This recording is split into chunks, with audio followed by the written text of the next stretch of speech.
The conflict between Boosie and Charleston White began like many online disputes do these days. Charleston started talking recklessly. Boosie, your boy don't know how to fight.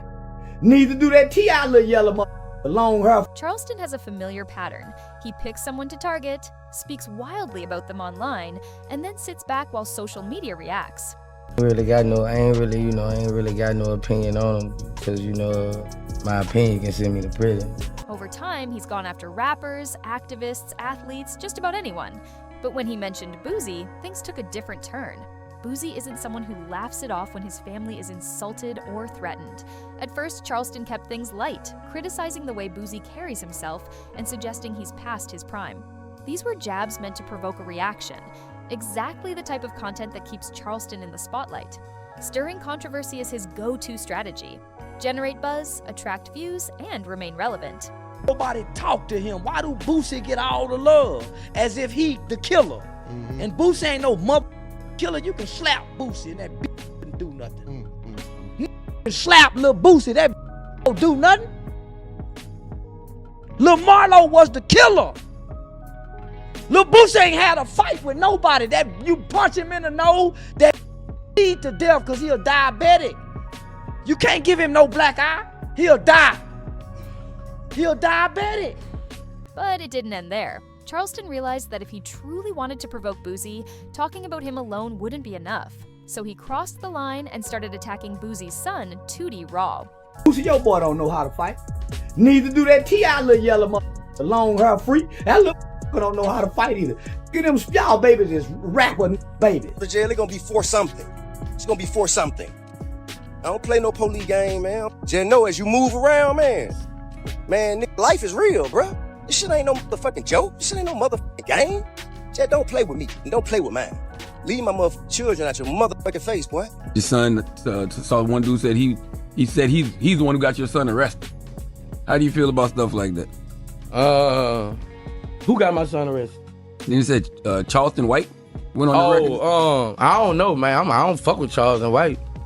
That nigga, they're Prussian. I ain't fucking with y'all. I'm keeping that nigga name out my mouth. That's a threat to my success. Yeah. Charleston White, he ain't hiding. Charleston White gonna get your ass locked up. Yeah. So, I've been ducking that smoke with Charleston.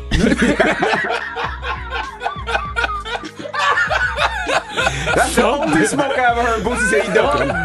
That's some smoke you don't want, man. Hey. I ain't trying to have no man calling no DAs on and all this on me. That's real shit. Yeah. It's real fake shit. But people got to realize, right, if you look at our community, I don't understand why people make threats online. Why they I ain't really got no opinion on him because, my opinion can send me to prison. So I ain't really, I ain't really got no opinion. Once you go to threaten people's kids, talking about me. I ain't the one gonna do all that. Certain people, you can't really express opinions on. Boosie feels pretty good. He feels like the judge is. He don't feel good. You see how low his energy is. I mean, well, he says this judge seems pretty cool. Man, he just saying that to kiss ass because they watching. I used to say the same shit, and the judge kept revoking my bond. That nigga bit the pillar in an interview. Have you ever seen a gangster in an interview, nigga?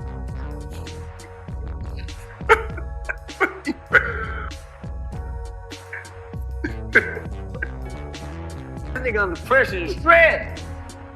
Come on, my not playing. He facing 15.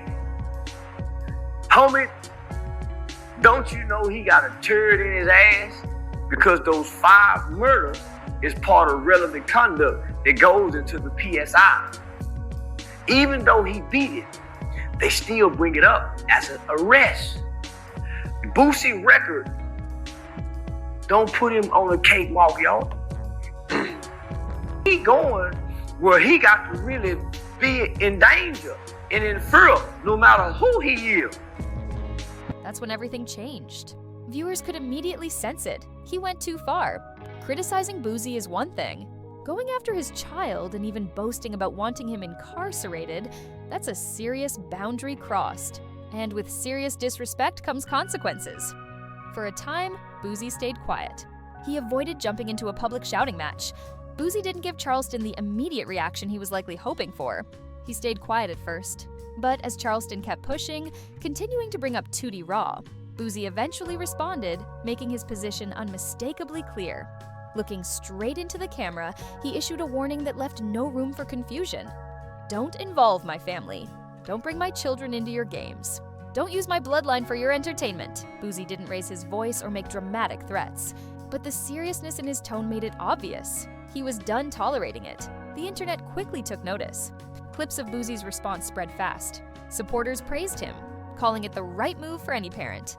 Others advised caution, warning that Charleston might be intentionally provoking him, trying to get exactly this type of attention. But regardless of opinion, one thing was certain. Most people agreed Charleston had clearly crossed the line. And if you look back, rewind the timeline, you can trace where this tension really began. Part of Charleston's motivation to target Boosie had roots in another major figure in hip-hop, the artist formerly known as Kanye West. When Kanye stepped out wearing a White Lives Matter shirt, it sent shockwaves through the culture. The images went viral almost instantly, sparking widespread conversation and intense reactions across the board. You slap Kanye West, that's where we wrong at, homie. Yeah. Why slap him for what, nigga? When you had a 15-year-old hitman, nigga, that murdered black people. The little kid got life without parole. Why would he slap Kanye West, a man with biracial white children, embracing the concept and the notion that black and white lives matter? Some people supported Kanye, others criticized him, but almost no one stayed silent. Boosie, in particular, was one of the most outspoken critics. He publicly called Kanye out, accusing him of disrespecting black communities and using a movement he had no right to exploit. Boosie didn't hold back. He said Kanye had crossed a serious line. That's when Charleston White saw an opportunity. Rather than agree with Boosie's stance, Charleston turned it around. He began mocking Boosie for taking issue with Kanye's shirt. He dismissed Boosie's outrage and told his audience that Boosie was the last person who should be criticizing Kanye. He labeled Boosie a hypocrite, suggesting that his comments were more about staying relevant than standing up for anything meaningful. Charleston used Boosie's criticism of Kanye as just another reason to go after Boosie, and from there, he didn't let up. Every time Boosie's name came up, Charleston had a comment. Every time Kanye was mentioned, Charleston would find a way to bring Boosie into the conversation, like he was intentionally keeping the conflict alive. That's how a disagreement over a shirt turned into a full-blown feud, eventually leading to Charleston dragging Boosie's son, Tootie Raw, into it. But it didn't end there. Charleston had his sights on another target, King Harris, the son of rapper T.I. If Charleston's issues with Boosie started with Kanye, his conflict with King Harris seemed driven by a desire to escalate things even further. Listen, if your boy jump on me, y'all will bury that yellow mother. I shoot him right in his goddamn throat. Look, I wish an 18, 19-year-old nigga would jump on me. Boy, I Trayvon Martin that little motherfucker. I swear to God. So why you was a bitch, boy? Man, we was about to whoop your ass when you come back down here from telling. I can see you had a soft upbringing. Jail, it's gonna be for something.